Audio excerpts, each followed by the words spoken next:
Shalom, estudios Torah, Parashat Jucat, Amidbar, números 19, capítulo 19.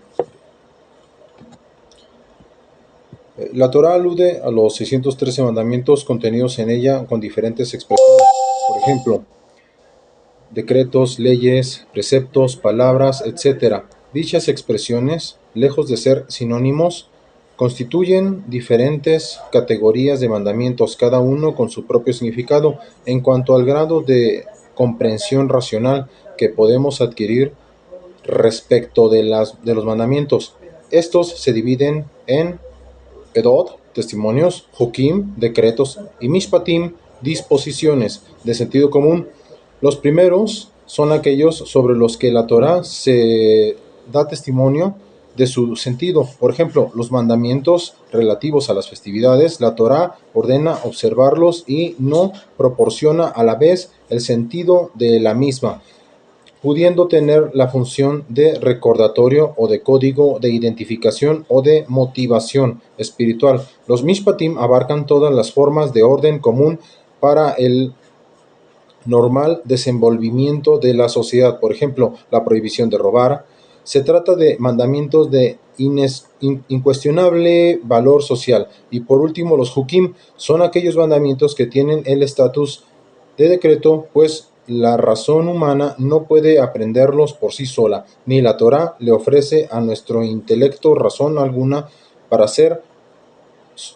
su observancia, como es el caso de la vaca colorada, mencionada en el versículo. Se trata de mandamientos que trascienden nuestra lógica y la única motivación para llevarla a la práctica es la firme disposición de someternos a la voluntad divina, aquella fuerza superior impenetrable para la estrecha y limitadamente humana. La paráfrasis del versículo: este es el decreto de la Torá, tiene una importante connotación. Todos los mandamientos de la Torá, incluso aquellos que satisfacen la sed racional de nuestro intelecto, deben ser observados como si fuesen decretos. La observancia por la observancia en sí, porque la lógica de los preceptos, a el beneficio que se puede derivar de ellos, son vestimenta accesorias que envuelven a la esencia. En cambio, la observancia de un precepto como simple y pura expresión, el cumplimiento de la voluntad de Hashem, porque la esencia de los preceptos es justamente su voluntad y no su sentido lógico, nos permite trascender el ropaje exterior y captar la esencia. Se trata de la fe que traspasa la barrera de la razón, la fe que te permite acceder a lo trascendental. Aliyá número 1. Hashem le habló a Moshe y a Aarón diciendo: el siguiente es el decreto de la Torah que ordenó a Hashem. Diles a los israelitas que te traigan una vaca totalmente colorada, que no tenga defecto alguno y a la que nunca antes le hayan puesto el yugo. Entrégala al sacerdote Elazar, que deberá sacarla fuera del campamento. Alguien ajeno al sacerdocio deberá degollarla en presencia de él. Después el sacerdote Elazar tomará de su sangre de su dedo índice y salpicará de su sangre 7 veces en dirección a la tienda del encuentro. Luego deberá quemar la vaca a la vista de él. Deberá quemar su cuero, su carne, su sangre y sus excrementos. El sacerdote deberá tomar madera de cedro, hisopo y hebra de lana carmesí y deberá arrojarlo al fuego en que se quema la vaca. El sacerdote deberá sumergirse en agua y deberá sumergir también sus ropas y quedará ritualmente impuro hasta el anochecer. Luego podrá ingresar al campamento. También quien lo queme a la vaca deberá sumergirse en agua y sumergir sus ropas y quedará impuro ritualmente hasta el anochecer. Un hombre ritualmente puro deberá recoger las cenizas de la vaca y deberá depositarlas fuera del campamento en un lugar puro y será conservadas para la comunidad israelita para disolver en agua, para salpicar como medio de purificación. El que recoja las cenizas de la vaca deberá sumergirse y también deberá sumergir sus ropas y quedará ritualmente impuro hasta el anochecer. Esto será una norma eterna para los israelitas y para el prosélito que viva con ellos. El que entre en contacto con un cadáver humano quedará ritualmente impuro por 7 días. Deberá purificarse con el con el preparado de las cenizas de la vaca colorada. Comentario. El tercero y el séptimo día y estará puro, pero si no se purifica al tercer día y al séptimo día, entonces no estará puro. El que entra en contacto con un cadáver, con el alma de una persona que haya fallecido y no se purifica, si entra al patio de Azaa, contamina el tabernáculo de Hashem. Comentario. Según ciertas opiniones, la impureza de la que habla el versículo se transmite tanto por medio de un cadáver como por medio de un revit de su sangre. El revit de sangre es una medida mínima o vital de sangre que el cuerpo requiere y como tal constituye el asiento del alma, proveerá de las funciones vitales del cuerpo. Esa persona será cortada espiritualmente del pueblo de Israel, puesto que las aguas de salpicar no fueron rociadas sobre él, queda ritualmente impuro y la impureza queda en él, aunque haga una inmersión ritual. Así es la ley respecto a un hombre que muere en una tienda. Todo el que entre a la tienda o todo lo que haya en la tienda quedará ritualmente impuro durante 7 días. Toda vasija de barro abierta que no tenga la tapa herméticamente cerrada queda ritualmente impuro. Los versículos anteriores tratan de objetos o personas que se impurifican por el solo hecho de estar bajo un mismo techo que un cadáver. Este versículo se refiere al que toca un cadáver en algún lugar abierto, el que toca en el campo un cadáver ultimado a espada o un difunto o un hueso humano o una sepultura queda ritualmente impuro 7 días y para la purificación de la persona ritualmente impura se deberá tomar un poco de la ceniza de la vaca quemada para purificación y sobre ella se deberá verter agua de manantial en un recipiente. Luego un hombre ritualmente puro deberá tomar un hisopo y remojarlo en el agua. Después deberá salpicarlo sobre la tienda, sobre todos los objetos y personas que se encuentren allí y sobre aquel que haya tocado el hueso o al hombre muerto o al difunto o a la sepultura. Al tercer día y al séptimo día el puro deberá salpicar al impuro.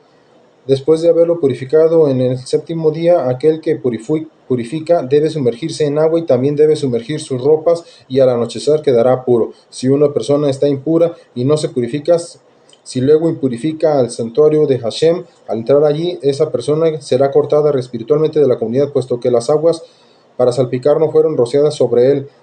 Queda ritualmente impuro. Esto será para ustedes una norma eterna. El que levante del agua de purificación una cantidad suficiente para purificar deberá sumergir en agua y también deberá sumergir sus ropas, y el que tan solo toque el agua para salpicar quedará ritualmente impuro hasta el anochecer, y a los efectos de su purificación deberá sumergirse en una mikveh, fuente de agua natural, pero no deberá sumergir sus prendas.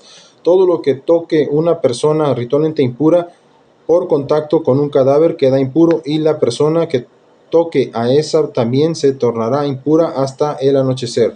En el primer mes, los israelitas, toda la comunidad, llegaron al desierto de Tzin y el pueblo acampó en Kadesh. Allí falleció Miriam y allí fue sepultada. Eso fue en el mes de Nisan del 40 año de su travesía en el desierto, año 2488 de la creación, aproximadamente 1272 antes de la era común, después de que hubo fallecido toda la generación del Éxodo. No había agua para la comunidad, por lo que se congregaron contra Moshe y contra Aarón. El pueblo discutió con Moshe y le decía: ojalá hubiésemos muerto por pestilencia, como la muerte que tuvieron nuestros hermanos ante Hashem, y no de sed, como ahora, que es peor. ¿Por qué trajeron a la comunidad de Hashem a este desierto para que muramos aquí nosotros y nuestros ganados? ¿Por qué nos sacaron de Egipto y nos trajeron a este lugar tan horrible? No es lugar apto para sembrar, ni apto para higueras, ni para viñas, ni para granadas, y ni hay agua para tomar. Moshe y Aarón se apartaron de la gente y fueron a la entrada de la tienda del encuentro. Allí cayeron sobre sus rostros y se le manifestó la gloria de Hashem. Hashem le habló a Moshe diciendo: toma el bastón y reúne a la comunidad, y tú y tu hermano, y habladle a la roca a la vista de ellos, y ella dará sus aguas. De ese modo sacarás agua de la roca para ellos y les darás de tomar a la comunidad y a la comunidad y a sus ganados. Moshe tomó el bastón ante Hashem tal como se lo ordenara. Moshe y Aarón congregaron a la comunidad ante la roca. Moshe les dijo, el pueblo presionaba a Moshe para que les sacara agua de cualquier roca. Entonces Moshe les replicó, escuchen rebeldes, ¿acaso de esta roca que no fuera designada por Hashem quieren que saquemos agua para ustedes? Moshe levantó su mano y golpeó 2 veces con su bastón la roca y emergió abundante agua. Así tomaron la comunidad y sus ganados. Golpeó 2 veces la roca porque con el primer golpe salió poca agua.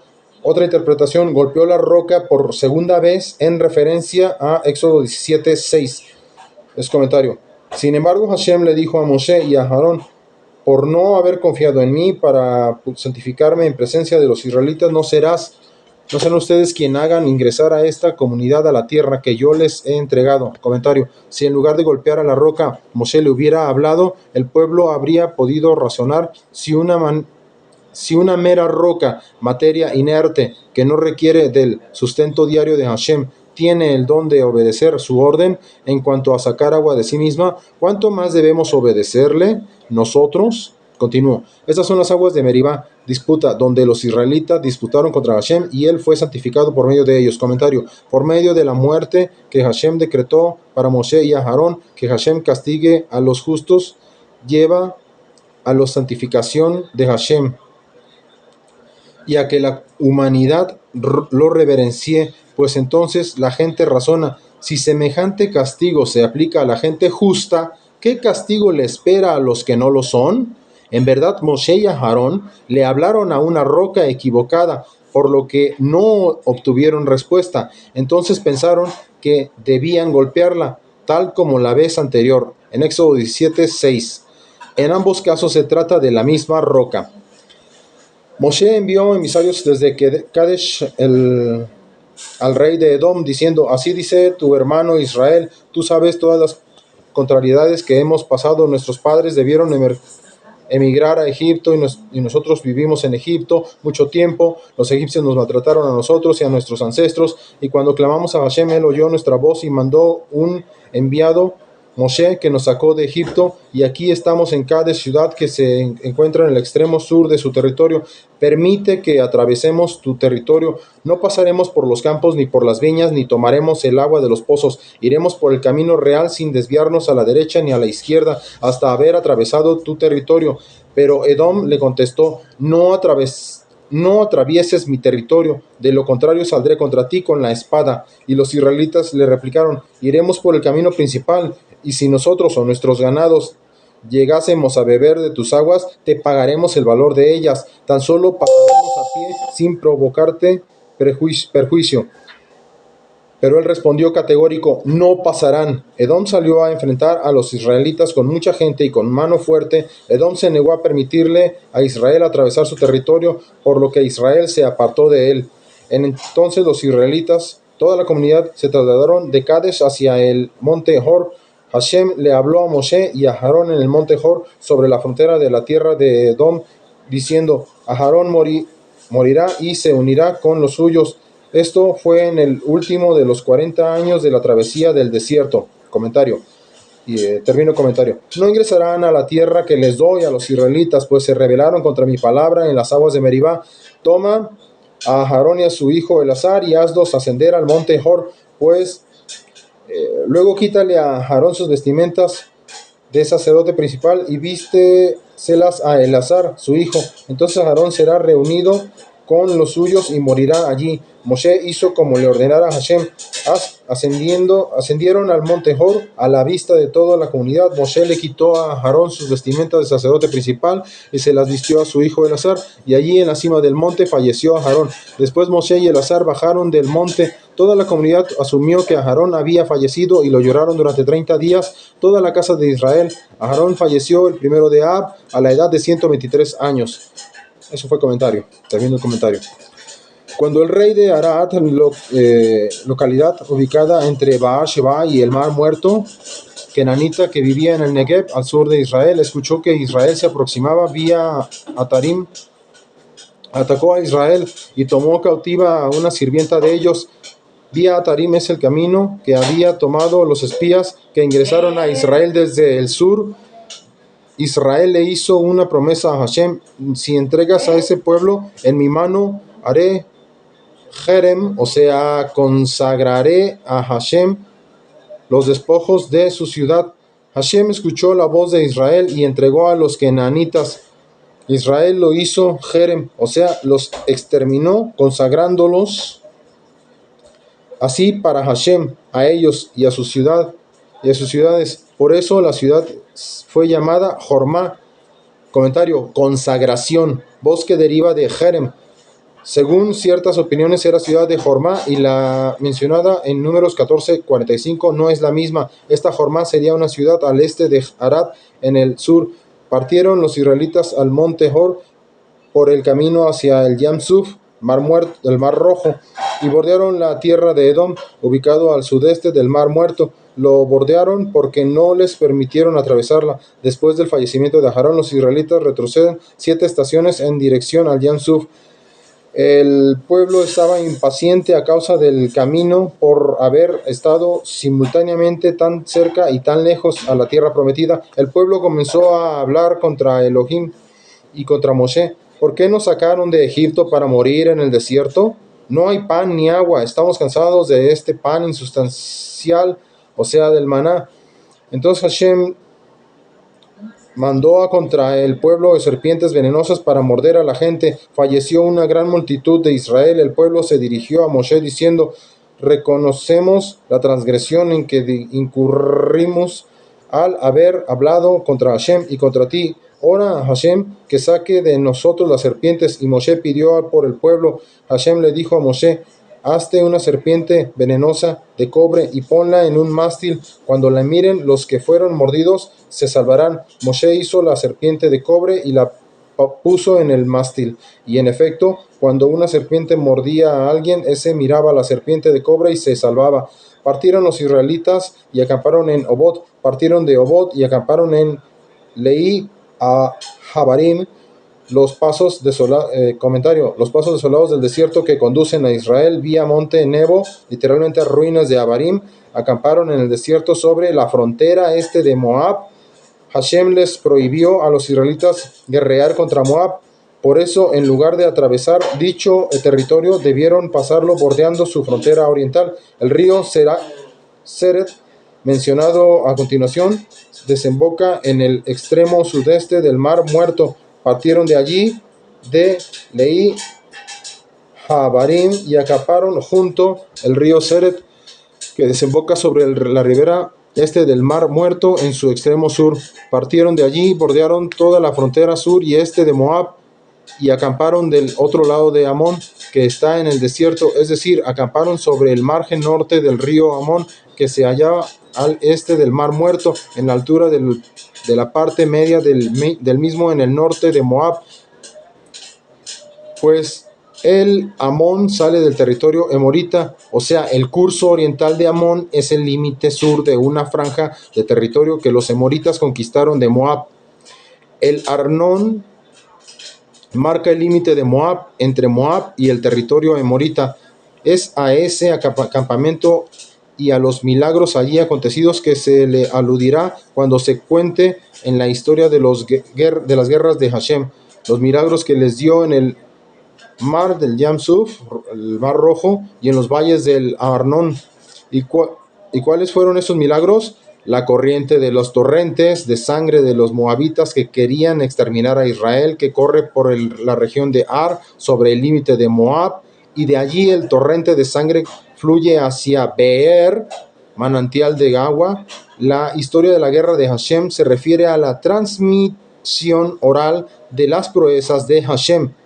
Ese fue el manantial sobre el cual Hashem le dijeron a Moshe: junta al pueblo y les daré agua. Entonces Israel entonó este cántico: asciende, manantial, anúncialo. Manantial que cavaron príncipes Moshe y Aarón, que los nobles del pueblo excavaron por orden del legislador Moshe con sus bastones, un regalo del desierto. El regalo, o sea, el manantial que milagrosamente se trasladaba con los israelitas, fue el valle, y del valle ascendió con ellos a las alturas, y de las alturas descendió el valle en el campo de Moab, al este del Mar Muerto, desde la cima de la altura que domina el y Eshimón.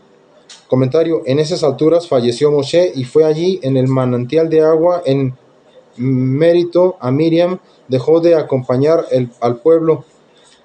Yeshimón puede ser desierto o bien puede ser la localidad de Bet Leshimot, números 33-49.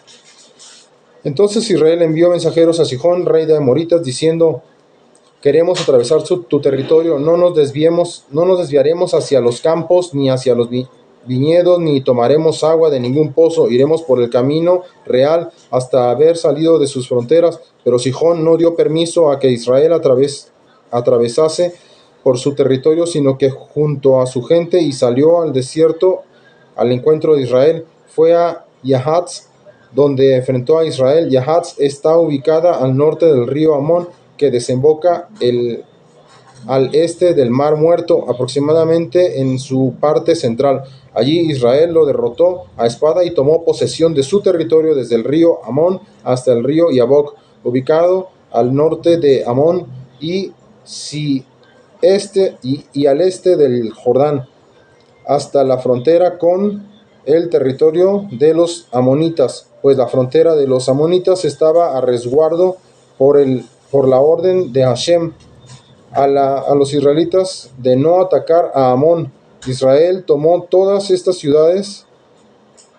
Israel se estableció en todas las ciudades amonitas en Heshbón, ciudad ubicada en el Mar Muerto y a la altura de su extremo norte, y sus suburbios, pues Heshbón era la ciudad capital de Sihón, rey de los amoritas, que enfrentó al primer rey de Moab. Sihón le quitó a Moab todo su territorio hasta el río Amón, de modo que al haber capturado la ciudad de Heshbón, los israelitas no transgredieron la orden de no asediar a Moab, pues esa ciudad pertenecía ahora a Sihón, rey de los amoritas, y no a Moab. Sobre eso,